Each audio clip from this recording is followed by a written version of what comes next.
അസ്സലാമു അലൈക്കും വറഹ്മത്തുള്ളാഹി. ബിസ്മില്ലാഹിർ റഹ്മാനിർ റഹീം. അൽഹംദുലില്ലാഹി റബ്ബിൽ ആലമീൻ.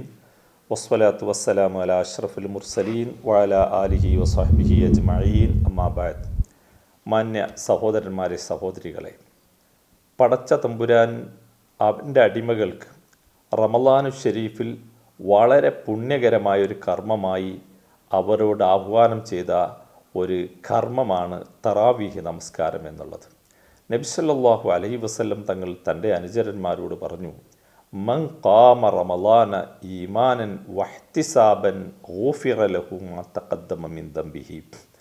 റമളാനിൽ അള്ളാഹുവിൽ നിന്ന് പ്രീതി ആഗ്രഹിച്ചുകൊണ്ട് നമസ്കാരത്തിന് തയ്യാറാകുന്ന ആളുകൾക്ക് അവരുടെ പാപങ്ങൾ അള്ളാഹു സുബ്ഹാനഹു വ തആല പുറത്തു കൊടുക്കുമെന്ന് നബി സല്ലല്ലാഹു അലൈഹി വസല്ലം തങ്ങൾ നമ്മെ പഠിപ്പിക്കുകയാണ്. അപ്പോൾ നമ്മളുടെ ഹൃദയങ്ങൾ മലീമസമാക്കപ്പെട്ടത്, ആ മാലിന്യങ്ങളിൽ നിന്ന് നമ്മുടെ ഹൃദയങ്ങളെ സ്ഫുടീകരിക്കാൻ ഏറ്റവും പുണ്യകരമായൊരു കർമ്മം തറാവീഹ് നമസ്കാരമാണ് എന്ന് നാം മനസ്സിലാക്കുക. അള്ളാഹുവിൻ്റെ ഹബീബായ പ്രവാചകൻ അവിടുത്തെ സ്വഹാബാക്കൾക്ക് ചില രാത്രികളിലൊക്കെ ഇമാമായി നമസ്കരിക്കുകയും അവർ കൂട്ടം കൂടി അതിൽ പങ്കെടുക്കുകയും വളരെ കൂടുതൽ ആളുകൾ പങ്കെടുക്കുന്ന സാഹചര്യമായപ്പോൾ ഇതെങ്ങാനും അള്ളാഹു നിർബന്ധമാക്കുമോ എന്ന ഭയത്താൽ നബി സല്ലല്ലാഹു അലൈഹി വസല്ലം തങ്ങൾ ജമാഅത്തിന് വരാതെ മാറി നിൽക്കുകയും ചെയ്തതായിട്ട് നമുക്ക് ഹദീത്തുകളിൽ കാണാൻ കഴിയും. മാത്രമല്ല, റസൂലുള്ളാഹി സല്ലല്ലാഹു അലൈഹി വസല്ലം തങ്ങൾ ഈ തറാവീഹ് നമസ്കാരം എത്ര റക്അത്താണ് നമസ്കരിച്ചത് എന്ന് നമ്മൾ പ്രവാചകൻ്റെ ചരിത്രം പഠിപ്പിക്കുന്ന ഗ്രന്ഥങ്ങൾ പരിശോധിക്കുമ്പോൾ നമുക്ക് വളരെ കൃത്യമായി മനസ്സിലാക്കാൻ കഴിയും. ഹിജ്റയുടെ 2-ാം വർഷം റമളാൻ നോമ്പ് ഫറലാക്കപ്പെട്ട് അതിൻ്റെ രാത്രികളിൽ പ്രവാചകൻ തറാവീഹ് നമസ്കാരം നിർവഹിക്കുന്നു. ആ ഹിജ്റയുടെ 2-ാം വർഷം തൊട്ട് ഹിജ്റയുടെ 10-ാം വർഷം വരെ റസൂലുള്ളാഹി സ്വല്ലല്ലാഹു അലൈഹി വസല്ലം തങ്ങളുടെ മരണം വരെ പ്രവാചകൻ തറാവീഹ് നമസ്കരിച്ചിട്ടുണ്ടല്ലോ. ഈ തറാവീഹ് നമസ്കാരങ്ങളിൽ ഏതെങ്കിലും ഒരു പ്രാവശ്യം നബി സല്ലല്ലാഹു അലൈഹി വസല്ലം തങ്ങൾ നമസ്കരിച്ച തറാവീഹുകളുടെ എണ്ണം 11-നേക്കാൾ വർദ്ധിച്ചിട്ടില്ലായിരുന്നു എന്ന് പ്രവാചകൻ്റെ പ്രിയതമ നമ്മുടെ ഉമ്മ ആയിഷ റളിയല്ലാഹു അൻഹ രേഖപ്പെടുത്തുന്നതായിട്ട് നമുക്ക് കാണാൻ കഴിയും. ഇമാം ബുഖാരി അവിടുത്തെ സ്വഹീഹിൽ ഒരു അദ്ധ്യായം തന്നെ കൊടുക്കുകയാണ്, കിതാബു തറാവീഹ്, തറാവീഹിനെ പരാമർശിക്കുന്ന അദ്ധ്യായം എന്ന് പറഞ്ഞുകൊണ്ട് അതിൽ കൊടുക്കുന്നത് റസൂലുള്ളാഹി സ്വല്ലല്ലാഹു അലൈഹി വസല്ലം തങ്ങൾ 11 റക്അത്തിനേക്കാൾ താൻ റമളാനിൽ രാത്രിയിൽ നമസ്കാരം നിർവഹിച്ചിട്ടില്ല എന്ന് ആയിഷ റളിയല്ലാഹു അൻഹ റിപ്പോർട്ട് ചെയ്യുന്നതായിട്ട് വ്യക്തമായൊരു യാഥാർത്ഥ്യമായി നമുക്ക് അസഹുൽ കുത്തുബി ബഅദ കിതാബില്ലാ സ്വഹീഹുൽ ബുഖാരി എന്ന് പണ്ഡിതന്മാർ പഠിപ്പിക്കുന്ന കൃത്യമായ രേഖയിൽ നമുക്കിത് കാണാൻ കഴിയും. മാത്രവുമല്ല, നിരവധി സ്വഹീഹുകളിലും സുനനുകളിലും മുസ്നദുകളിലും ജാമികളിലും മുസന്നഫുകളിലുമൊക്കെ ഈ ഹദീസ് കൃത്യമായി രേഖപ്പെടുത്തപ്പെട്ടതായിട്ട് നമുക്ക് കാണാൻ കഴിയും. ഇനി ഷാഫിഈ മദ്ഹബിലെ പ്രബല പണ്ഡിതനായ ഇമാം സുയൂത്തി അദ്ദേഹത്തിൻ്റെ അൽ ഹാവിൽ ഫതാവയിൽ വളരെ വ്യക്തമായി അദ്ദേഹം പ്രഖ്യാപിക്കുകയാണ്, വൽ ഹാസ്വിലു അന്നൽ ഇശ്രീന ലം യസ്ബുത് മിൻ ഫിഅലിഹി സ്വല്ലല്ലാഹു അലൈഹി വസല്ലം.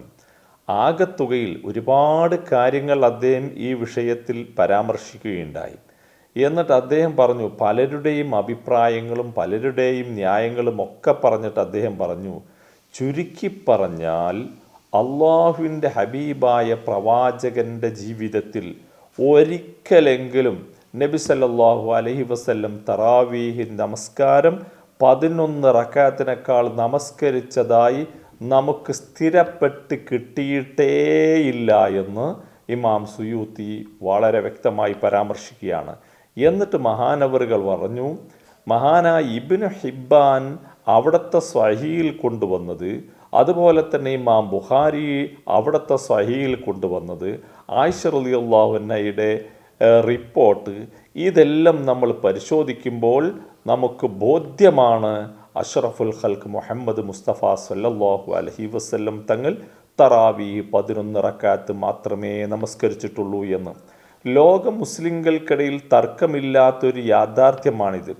ഒരു സംഘടനയും എത്രയോ അഭിപ്രായ ഭിന്നതകൾ പണ്ഡിതന്മാർക്കിടയിൽ ഉണ്ടെങ്കിലും അള്ളാൻ്റെ റസൂല് 11 നമസ്കരിച്ചിട്ടുള്ളൂ എന്നതിൽ ആർക്കും തർക്കമില്ല. ഒരു സംഘടനക്കും തർക്കമില്ല, ഒരു മദ്ഹബിനും തർക്കമില്ല, ഒരു വ്യക്തിക്കും തർക്കമില്ല. പിന്നെ തറാവി 11 പറ്റുമോ എന്നുള്ളതാണ് ചർച്ചകൾ. അതിൽ വ്യത്യസ്തമായ അഭിപ്രായങ്ങളുണ്ട്. 20 നമസ്കരിക്കാം, അതുപോലെ 23 നമസ്കരിക്കാം, 40 നമസ്കരിക്കാം, 36 നമസ്കരിക്കാം എന്നൊക്കെ പലരും പല അഭിപ്രായങ്ങളും രേഖപ്പെടുത്തിയിട്ടുണ്ട്. നബി സല്ലല്ലാഹു അലൈഹി വസല്ലം തങ്ങൾ നമസ്കരിച്ചത് ഞാൻ നമസ്കരിക്കുകയുള്ളൂ എന്ന് ഒരു പാവപ്പെട്ട ഒരു മനുഷ്യൻ പറഞ്ഞാൽ അവൻ്റെ ആ അവകാശം അനുവദിച്ചു കൊടുക്കേണ്ട ബാധ്യത ഇവിടുത്തെ സമൂഹത്തിനുണ്ട് എന്ന് നമ്മൾ മനസ്സിലാക്കേണ്ടതുണ്ട്. അപ്പോൾ ഏതായിരുന്നാലും തറാവീഹ് നമസ്കാരം എന്നുള്ളത് ഏതൊരു മനുഷ്യൻ്റെയും ഹൃദയങ്ങളിൽ അടിഞ്ഞുകൂടിയിരിക്കുന്ന പാപങ്ങളെ സ്ഫുടീകരിക്കാനുള്ള, ശുദ്ധീകരിക്കാനുള്ള ഏറ്റവും ഉത്തമമായൊരു മാധ്യമമാണ്. ആ മാധ്യമം നാം സ്വീകരിച്ചില്ല എങ്കിൽ റസൂലുള്ളാഹി സ്വല്ലല്ലാഹു അലൈഹി വസല്ലം തങ്ങളോട് ജിബ്രീൽ അലൈഹിസ്സലാം പറഞ്ഞു, റമളാൻ വന്നിട്ട് ഹൃദയങ്ങളിൽ നിന്ന് പാപം ശുദ്ധീകരിക്കാത്ത ആളുകൾക്ക് അള്ളാഹുവിൻ്റെ റഹ്മത്തിനെ തൊട്ട് അള്ളാഹു അവരെ ആട്ടിയോടിക്കട്ടെ, നിങ്ങൾ ആമീൻ പറയൂ എന്ന് റസൂലുള്ളയോട് ജിബ്രീൽ അലൈഹിസ്സലാം പ്രഖ്യാപിച്ചാണ്. നബി തങ്ങൾ അതിന് ആമീൻ പറയുകയും ചെയ്താണ്. അപ്പം നമ്മുടെ പാപങ്ങൾ റമളാനിൽ നിർബന്ധമായും പൊറുക്കപ്പെടണം. അത് പൊറുക്കപ്പെട്ടില്ലെങ്കിൽ ജിബ്രീലിൻ്റെയും പ്രവാചകൻ്റെയും പ്രാർത്ഥനയ്ക്ക് നമ്മൾ വിധേയരായി പോവും. അള്ളാഹുവിൻ്റെ ശാപത്തിന് നമ്മൾ അർഹരാകും.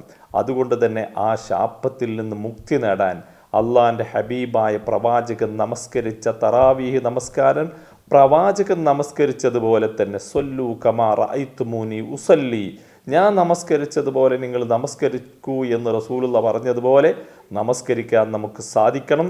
അള്ളാഹു നമ്മുടെ സൽക്കർമ്മങ്ങളെല്ലാം സ്വീകാര്യയോഗ്യമായ സ്വർഗീയ പ്രവേശനത്തിന് അനുഗുണമാകുന്ന പ്രവർത്തനങ്ങളായി അള്ളാഹു നമ്മിൽ നിന്ന് സ്വീകരിക്കുമാറാവട്ടെ. വാഖിറു ദഅ്വാനാ അൽഹംദുലില്ലാഹി റബ്ബിൽ ആലമീൻ. അസ്സലാമു അലൈക്കും വറഹ്മത്തുള്ളാഹി.